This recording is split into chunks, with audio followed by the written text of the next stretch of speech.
Notion G2.2, le cercle. Vocabulaire. Un cercle est l'ensemble de tous les points situés à égale distance d'un point appelé centre. Cette distance commune est appelée le rayon du cercle. Donc c'est une définition à prendre par cœur. Faites attention aux articles. Quand on vous dit que la distance commune est appelée le rayon, donc c'est pas pareil que un rayon. Ensuite, le cercle, c'est bien l'ensemble de tous les points. Donc c'est un ensemble de points. Ils ont tous la même caractéristique. Ils doivent être tous à égale distance d'un point appelé centre. Remarque, le centre d'un cercle n'est pas un point du cercle. Alors, dans cet exemple, donc il va falloir qu'on définisse avec la petite figure ce qu'on voit et pour pouvoir expliquer correctement. D'abord, ce cercle, je vois qu'il s'appelle C. Donc faites attention, regardez bien l'écriture, c'est un C qui est cursif. Pourquoi on met un C cursif et pas un C majuscule? Parce que la lettre majuscule est réservée aux points en géométrie. Et donc pour qu'on fasse la différence entre le nom du cercle et un point qui pourrait être sur le cercle, on met un C cursif entre parenthèses. Donc ça sera le nom du cercle. Qu'est-ce qu'il a de spécial ce cercle? Donc c'est pas n'importe quel cercle, c'est le cercle. Alors je vais changer l'écriture. Voilà, on va revenir en comique. Qu'est-ce qu'il a de spécial? Eh bien, il faut que je précise son centre. Donc on le voit. Donc c'est la croix qu'il y a ici. Et le cercle de centre A. Et alors là, on aura deux manières différentes. Soit on met et passant par B, ou le point B, peu importe, du moment qu'on met une majuscule, c'est que c'est un point. Soit on utilise le rayon, puisqu'on me le donne. Ah, il manque une parenthèse. C'est le cercle de centre A et de rayon 2 cm. D'accord? Puisque c'est écrit sur le dessin. Voilà comment on peut nommer le cercle et ses caractéristiques. Alors ensuite, autre définition. La définition d'un rayon. Et le déterminant indéfini, il est très important. Un rayon du cercle, c'est un segment. Un rayon, un segment. Dès que vous avez le vocabulaire segment, donc on revient aux notions qu'on a déjà vues de géométrie de base, le segment, il faut que je nomme ses extrémités. Donc c'est un segment qui a pour extrémité, donc il faut donner les deux extrémités. Première extrémité, c'est le centre du cercle.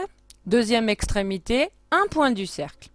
Donc le centre, parce qu'il n'y en a qu'un pour un cercle, et un point du cercle, c'est parce qu'il y en a une infinité.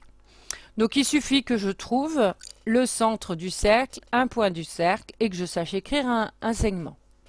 Alors exemple, donc si je regarde ce dessin-là, voilà, le centre il s'appelle O, un rayon, ça peut être le segment AO. Et donc là, il faut faire très attention aux conventions d'écriture d'un segment.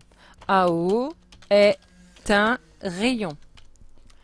Alors des rayons, il y en a plein. Si on regarde le dessin, je sais que le segment OC aussi est un rayon.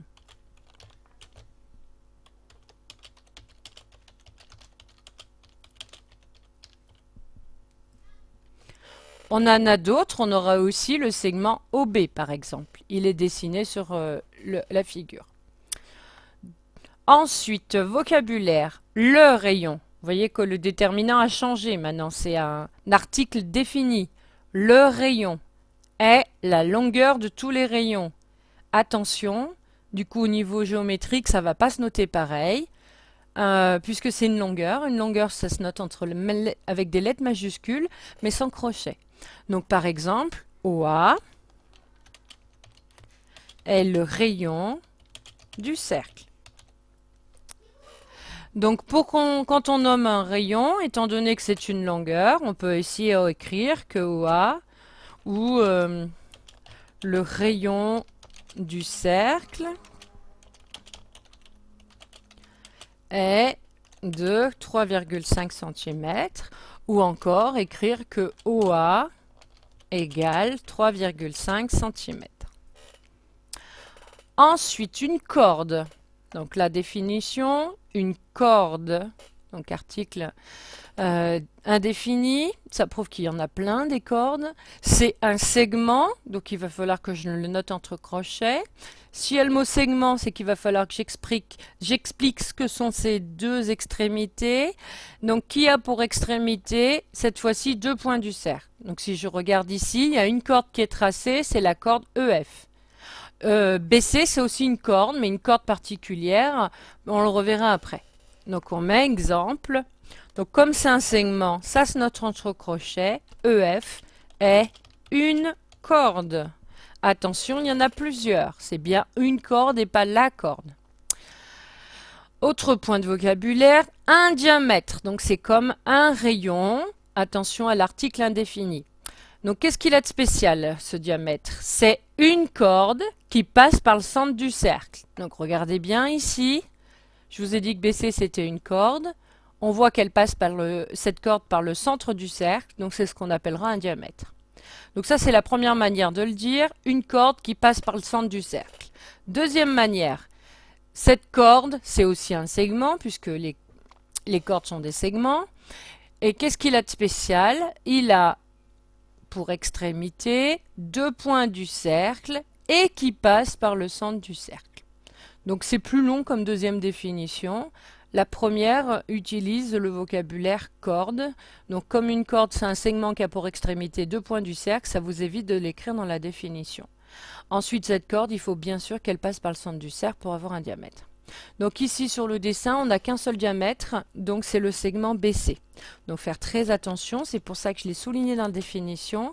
Un diamètre, ça va avec un segment. BC est un diamètre du cercle. Alors il y en a d'autres des diamètres, hein, mais ils ne sont pas tracés. Il y en aurait d'autres.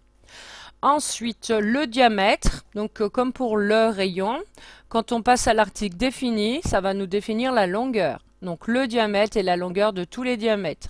Donc cette fois-ci, c'est BC est le diamètre du cercle. Un arc de cercle, c'est une partie de cercle. Donc vous voyez là, c'est ce qui a été mis en turquoise. Donc il va falloir lui mettre deux extrémités. Et pour expliquer que c'est pas une corde, donc on part tout droit, mais bien une portion de cercle. Donc ça se note d'une certaine manière. Donc on met EF et on met un rond dessus. Alors moi en mathématiques, donc il faut que je passe dans ma barre d'outils parce que c'est spécifique. Voilà. Alors moi c'est un arc.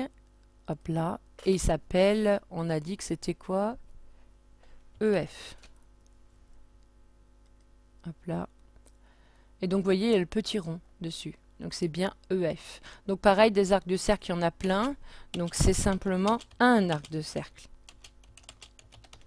Attention, c'est pas arcle de cercle, mais bien un arc, comme un arc avec les flèches, de cercle. Et donc, il doit y avoir le petit arrondi dessus pour dire que c'est une portion de cercle. Ensuite, les propriétés. Donc, c'est des propriétés que vous connaissez.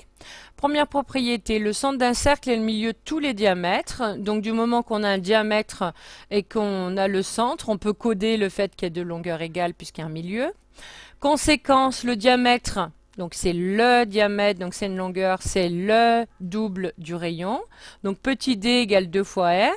Donc, j'aurai la propriété à l'envers qui me dit que le rayon, c'est la moitié du diamètre. D'accord ?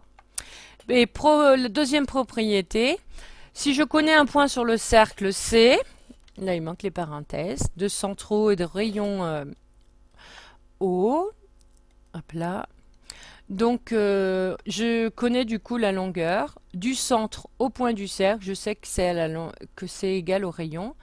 Donc ça, je vous rappelle, c'est la définition du cercle, puisque le cercle, c'est l'ensemble de tous les points, donc en particulier ce point M, qui est à égale distance d'un point qu'on appelle le centre.